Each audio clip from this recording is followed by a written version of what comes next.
हो उल्फत का हमेशा उसी को चुनिए। नफरत को मिटाकर जो राह हो उल्फत का हमेशा उन्हीं को चुनिए। बड़े दिनों बाद मिले हैं आज आप सभी, चलिए आज मेरी तकरीर सुनिए। मुहतरम व मुकर्रम असातिज़ा इकराम, खुशूसी मेहमानान और दूर दराज से आए हुए मेरे प्यारे सभी भाइयों और बहनों, अस्सलाम वालेकुम। मैं नाजिश नवाज दर्जा 11वीं का तालिबे इल्म हूँ। रुकना चाहता हूँ।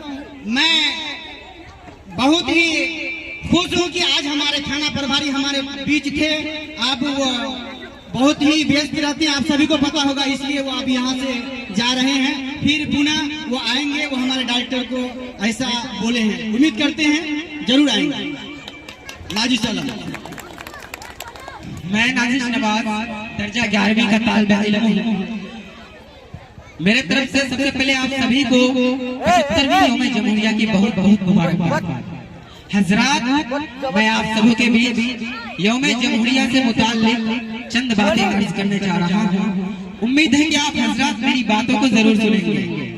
और मैं आज सबसे पहले शुक्रिया अदा करना चाहूँगा हमारे गलवल पब्लिक स्कूल के सभी असातिज़ा इकराम का, और मैं खास तौर से शुक्रिया अदा करना चाहूँगा हमारे स्कूल के डायरेक्टर इमरान राही सर का, जिनकी मेहनत और मुशक्कत के बदौलत मैं आज आप जैसे शख्सियतों के सामने चंद अल्फाज बोलने का हिम्मत कर रहा हूँ। हजारों फूल से चेहरे झुलस के खाक हुए, हजारों फूल से चेहरे झुलस के खाक हुए, भरी बहार में इस तरह ही अपना बाग जला, मिली नहीं हमें आजादी तोहफे में, जो लाखों दीप बुझे हैं तो ये चिराग जला। हजरात, जैसा कि आप सभी को मालूम है कि 15 अगस्त 1947 को हमारा मुल्क हिंदुस्तान अंग्रेजी हुकूमत से आजादी हासिल की थी, लेकिन इस आजाद मुल्क में चैन व सुकून, इंसाफ व दल के साथ रहने के लिए एक कानूनी निजाम की जरूरत पड़ी। हमारे रहनुमाओं के मेहनत और मुशक्कत के बाद 26 जनवरी 1950 में हमारा मुल्क हिंदुस्तान में आइन नाफिज किया गया, और आइन की तश्कील में तकरीबन 2 साल 11 महीना और 18 दिन का वक्त लगा।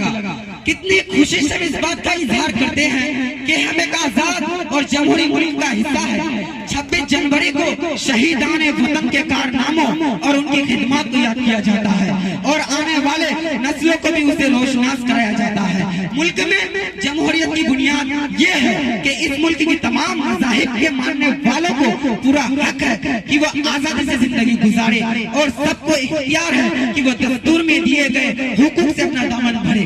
हजरात, जैसा कि तारीख गवाह है कि इस मुल्क की आजादी के लिए हिंदू मुस्लिम तमाम मज़ाहिब के लोग कदम से कदम मिलाकर जंग लड़े थे, तब जाकर यह मुल्क अंग्रेजों की गुलामी से आजाद हुआ था। लेकिन आज हालात कुछ इस तरह है कि आज इस मुल्क में प्यार, मोहब्बत और भाईचारगी को फिरका परस्त नासिर खाक में मिला देना चाहते हैं, और यहाँ की गंगा जमुनी तहजीब को खत्म कर देना चाहते हैं। आज क्या हो रहा है, मुल्क में कुछ लोग अपनी सियासत की कुर्सी के लिए कभी गाय के नाम पर तो कभी चाय के नाम पर हमें बांटने का काम कर रहे हैं, तो कहीं मंदिर और मस्जिद के नाम पर गंदी सियासत करके हमारे दरमियान भाईचारगी और गंगा जमुनी तहजीब को खत्म करने की कवायद शुरू हो गई है। किसी को लगता है हिंदू खतरे में है, किसी को लगता है मुसलमान खतरे में है। मजहब का चश्मा उतार कर देखो यारो, पता चलेगा हमारा हिंदुस्तान खतरे में है। आखिर कुछ बात तो है, कहीं हमारी हुकूमत से भूल तो हो रही है, जिसकी वजह से हमें लगता है हम आजाद होकर भी आजाद नहीं है। आज पूरे मुल्क में वो नौजवान जिनको अपनी पढ़ाई लिखाई में दिलचस्पी लेकर मुल्क की तरक्की और मुल्क के लिए नए नए इजादात करना चाहिए था, आज वो भी सियासत की जाल में फंसकर खुद को सियासत के सुपुर्द कर दिए हैं। आज मुल्क में रह रहकर ऐसे मुद्दे उभर कर सामने आ रहे हैं जिससे मुल्क की तमाम लोगों की निगाहें उसी पे जाके रुकती है। अगर ऐसा ही चलता रहा तो वो दिन दूर नहीं होंगे जब हमारा मुल्क बेइंतहाई दुर्बल और कमजोर मुल्क में दुनिया के सामने शुमार किए जाएंगे।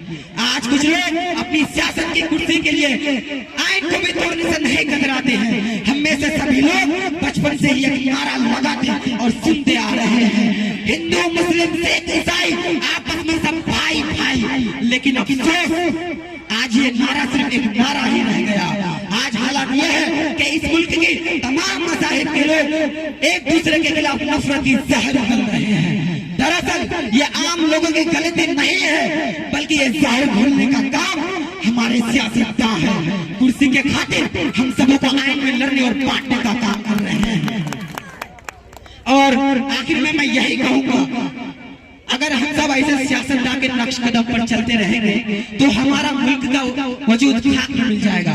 हमारी भलाई अपने मुल्क की रखवाली और आइन की रखवाली से है। अगर हम में से कोई भी शख्स मुल्क या आइन के खिलाफ के काम को अंजाम देता है तो हम में से सभी ऐसे लोगों को रोकने का काम करेंगे। दुआ करो कि मेरे भारत फिर से महान बने, दुआ करो कि मेरे भारत फिर से महान बने, हर हिंदू विवेकानंद और हर मुसलमान कलाम बने। शुक्रिया, अल्लाह हाफ़िज़।